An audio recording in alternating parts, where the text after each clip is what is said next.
Hello and welcome back to the video course about linear algebra. And in today's part 34, we will define the range and the kernel of a matrix.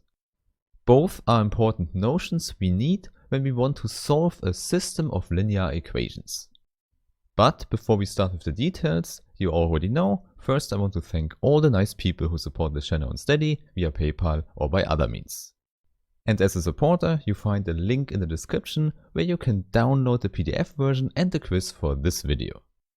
Okay, then let's start with the topic of today, and as often we start with a given matrix with m rows and n columns. And there, please recall, such a matrix A induces a linear map we often call FA. And this map sends Rn into Rm. Indeed, this knowledge is important for the two notions we will define now. And let's start with the so-called range of a matrix A. And we define it as a subset in Rm. In fact, the set consists of all the elements we hit on the right-hand side with f of A. Hence, we can write it as A times x for all the elements x in Rn. In other words, all possible images on the right-hand side are put into one set. So I emphasize again, the range of a matrix is a subset in Rm, where m is the number of rows of A. Okay, so this is the important notion you should remember, it's called range of A. However, some people say and write image of A. Hence, you should see, this is not special at all, this is a notion we have in general for a map between two sets. So if you know my Start Learning Mathematics series, you see this is nothing else than the range of the map FA. Therefore, essentially what is happening here is that the definition of the range is extended to a matrix A. However, now the next notion, the kernel of a matrix, is something new. Okay, now a short notation for this is simply KER of A. And indeed, as before, this also denotes a set. However, now it's a subset of Rn. So on the map level, it's something that lives on the left-hand side. However, the definition is very simple. It just consists of all vectors x that are sent to the zero vector on the right-hand side. In other words, Ax is equal to 0.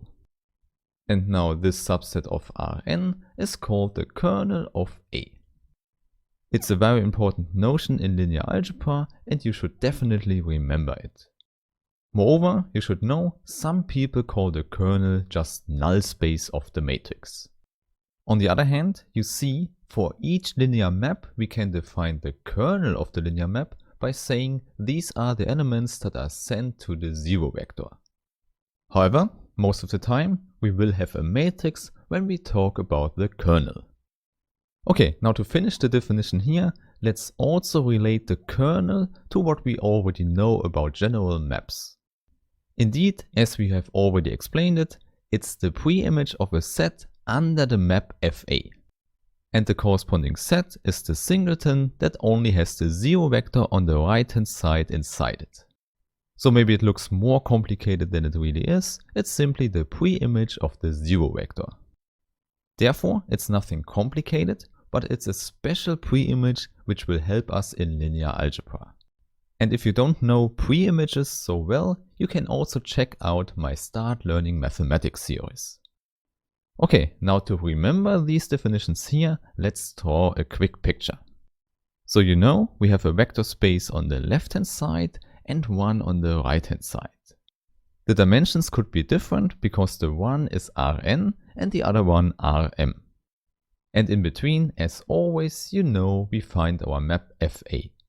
So it maps Rn into Rm. And then you know from the definition above, the range of A is a set here on the right hand side. So maybe we visualize that with such a line. We do this because you should immediately remember here, the range of A is indeed a subspace in Rm. In fact, this is something you can prove immediately. Okay, then on the other hand, the kernel of the matrix A is a subset on the left-hand side.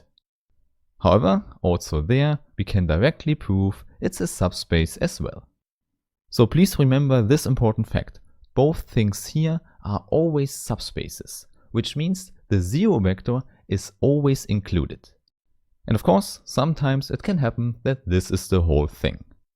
And on the other hand, the other extreme would be it's the whole Rn or the whole Rm.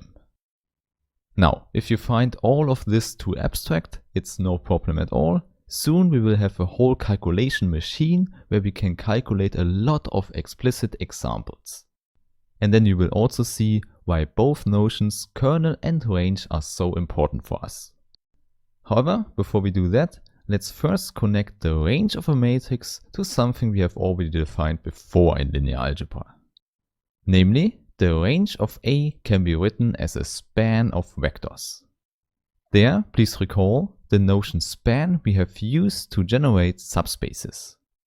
And now we are able to generate the subspace range of A by using the columns of the matrix A. So we know we have exactly n columns, so let's call them A1, A2 and so on. And then we know the span of these column vectors is exactly the range of A. In fact, we already know this because we have discussed the column picture of the matrix vector multiplication. And there we learned that the outcome of the matrix vector product is exactly a linear combination of the columns. In other words, everything we hit on the right hand side with the map FA lies in the span of the columns. And now indeed we hit everything in this span, so we have equality here. So I would say this is again something where you can write down the proof for yourself.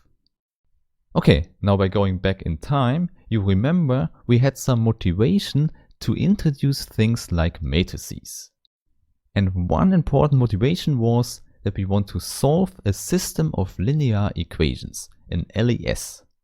And there, please recall the short notation we have for an LES. It's simply A times X, matrix vector multiplication, is equal to B. So X is the unknown vector on the left hand side and B is a given vector here on the right hand side.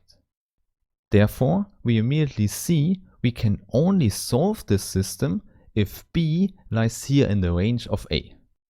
Otherwise, it's not possible at all to find the vector X that is sent to B. Hence, for the existence of solutions of the LES, we have to answer the question if B is in a range of A. In other words, the range tells us about the existence. And on the other hand, the kernel of A will tell us about the uniqueness of solutions. For this, we will discuss more details later, but I can already tell you the general question will be, is the kernel trivial or not? So the question is it the subspace that only contains the zero vector or is it bigger? And indeed, in the case it's bigger, and we will prove that soon, we cannot have just one single solution of the system. So either no solution at all, or we have infinitely many. However, this important characterization for solutions is a topic for another video. Therefore, I would say let's meet there and have a nice day. Bye.